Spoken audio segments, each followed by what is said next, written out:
శ్రీ రేణుకా ఎల్లమ్మ తల్లి ఆశీస్సులతో జ్యోతిష్యం చెప్పబడను. స్త్రీ పురుషులకు వశీకరణం చేయబడను. జరిగింది, జరుగుతుంది, జరగబోయేది జ్యోతిష్యం చెప్పబడను. ఫోన్ ద్వారానే జ్యోతిష్యం చెప్పబడను. ప్రేమ సమస్యలు, పెళ్లి సమస్యలు, మనోవేదన, శత్రు సమస్యలు, పిల్లల పొరపాట్లు, భార్యాభర్తల సమస్యలు, ఇతర ఏ సమస్యలకైనా సరే జ్యోతిష్యం చెప్పబడను. Phone number 9502639029. హాయ్ ఫ్రెండ్స్, అందరికీ నమస్కారం అండి. సెప్టెంబర్ 6వ తేదీలోపు తులారాశి వారి జాతకులు పొరపాటున కూడా ఈ చిన్న తప్పు అస్సలు చెయ్యొద్దు. ఇలా చేశారే అనుకోండి, మీ జీవితాన్ని మీరే కష్టాల్లోకి నెట్టేసుకున్న వారు అవుతారు. తప్పక ఈ పొరపాటును చెయ్యవద్దు. అసలు మీరు చెయ్యబోతున్న ఆ యొక్క పొరపాటు ఏమిటో ఇప్పుడు మనం ఈ వీడియోలో తెలుసుకుందాము.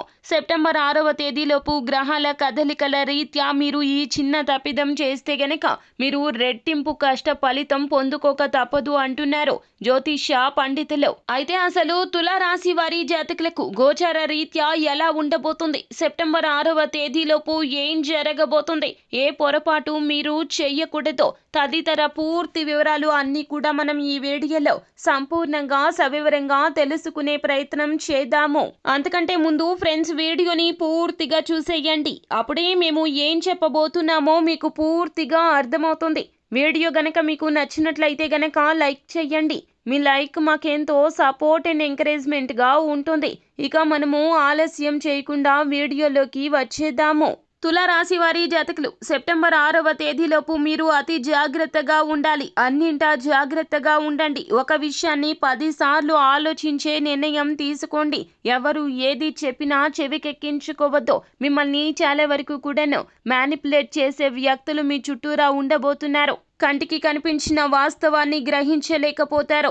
ఎప్పుడూ కూడాను 2 కోణాలు ఉంటాయండి ప్రతి విషయానికి, మంచి చెడు. అయితే మీరు ఈ సెప్టెంబర్ 6వ తేదీలోపు అన్నింటా కూడా చెడునే చూస్తారు. మీలోనే ఒక నెగిటివ్ వైబ్రేషన్స్ ఉంటాయి. తత్ఫలితంగా అందరినీ దూషిస్తూ, అందరినీ తూలనాడుతూ ఎదుటి వారితో ఉన్న బంధాన్ని తెంచుకునే ప్రయత్నం బహుగా చేస్తూ ఉంటారు. ఆవేశపడుతూ ఉంటారు, కోపానికి లోనవుతూ ఉంటారు. మీరు చెప్పిందే ఎదుటి వారు వినాలి అనే వితండ ధోరణి కలిగి ఉంటారు. మీరు పట్టిన కుందేటికి 3 కాళ్ళు అన్న చందన మీ ప్రవర్తన తీరు ఉంటుంది. ఈ సెప్టెంబర్ 6వ తేదీలోపు గ్రహాల పరిస్థితుల రీత్యా ఇలాగే ఉండబోతుంది. మీకు ఉన్నటువంటి ఈ యొక్క మూర్ఖత్వం వలన మీరు ఎందరినో దూరం చేసుకోబోతున్నారు. ముఖ్యంగా ఈ యొక్క పొరపాటు చేయొద్దు. మీ యొక్క జీవిత భాగస్వామిని అలక్ష్య పెట్టవద్దు.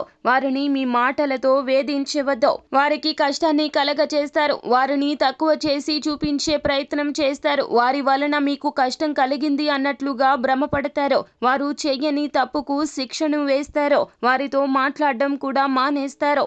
వారికి మీకు మధ్యన దూరం పెరిగిపోతుంది. 3వ వ్యక్తి ప్రమేయాన్ని తీసుకొస్తారు. వారు ఏది చెబితే అదే చేస్తారు. వారే మీకు నమ్మకస్తులు అన్నట్లుగా మీ యొక్క బుద్ధి మారిపోతుంది. చెప్పుడు మాటలు వినే బుద్ధి ఉంటే గనక బంధాలు బలపడ్డం కాదండి, బంధాలు తెగిపోతాయి. ఈ యొక్క విషయాన్ని మీరు ఎల్లప్పుడూ కూడాను జ్ఞాపకం ఉంచుకోవాలి. సెప్టెంబర్ 6వ తేదీలోపు మీ యొక్క బుద్ధి చాలా వరకు కూడాను సంకటకర పరిస్థితిని ఎదుర్కొంటుంది. చెడుని మంచిని అస్సలు కూడా బేరీజ్ వేసుకుని నిర్ణయాలు తీసుకోలేరు. ఎవరి విషయంలో తలదూర్చవద్దు. మీ విషయంలో ఎవరిని తలదూర్చనివ్వద్దు. మాట పట్టింపులకు అస్సలు పోవద్దు. తగాదాలకు వెళ్ళవద్దు. వేరొకరి తగాదాల్లో తలదూర్చే ప్రయత్నం చేయొద్దు. మీ జీవితంలో మీరు చాలా గడ్డు రోజులను ఎదుర్కోబోతూ ఉన్నారు. సెప్టెంబర్ 6వ తేదీలోపు మీరు అన్నింటా అప్రమత్తంగా ఉండాలి. అలాగే భగవంతునికి దగ్గరగా ఉండే ప్రయత్నం చేయండి. వీలు కుదిరితే దేవత ఆరాధన నిత్యము చేయండి. అలాగే దేవాలయ సందర్శన చేయండి. కాస్తంత సమయం దొరికితే గనక ఖచ్చితంగా భగవంతునితో గడిపే ప్రయత్నం చేయండి. ఇటువంటి గడ్డు పరిస్థితుల నుండి భగవంతుడే మిమ్మల్ని రక్షిస్తాడు, బయటపడేస్తాడు. మీరు మానసిక కల్లోలాన్ని కలిగి ఉంటారు. కావున ఎవరితో కూడా మీ మదిలోని మాటలు చెప్పే ప్రయత్నం చేయొద్దు. ఎవ్వరూ మీకు సహాయకులుగా అస్సలు ఉండరు. కేవలం కుటుంబం ఒక్కటే మీకు సహాయంగా ఉంటుంది, మద్దతుగా ఉంటుంది, మీ కష్టంలో తోడ్పాటును అందిస్తుంది. కావున వారితోనే సమయాన్ని గడిపే ప్రయత్నం చేయండి. సెప్టెంబర్ 6వ తేదీలోపు మాత్రము పరమశివుడే మిమ్మల్ని బయటపడేస్తాడు. నిత్యము కూడా భగవన్నామస్మరణ అనగా ఓం నమఃశివాయ అనే పంచాక్షరి మంత్రాన్ని వీలు చిక్కినప్పుడల్లా పఠిస్తూ ఉండండి. ఏ కార్యమైనా కూడాను భగవంతుని సన్నిధానానికి వెళ్ళి పూజ చేసుకున్న తర్వాత భగవంతుని దర్శనం అయ్యాక అప్పుడే నిర్ణయం తీసుకోండి. అప్పుడే ఏ పనికైనా పూనుకోండి. అంతా మంచి జరుగుతుంది. శుభం భూయాత్. సో ఫ్రెండ్స్, చూసారు కదా, ఈ వీడియో గనక మీకు నచ్చినట్లయితే గనక లైక్ చేయండి. మరిన్ని వీడియోస్ కోసం మా ఛానల్ని సబ్స్క్రైబ్ చేసుకొని ఫాలో అవ్వండి. Thank you.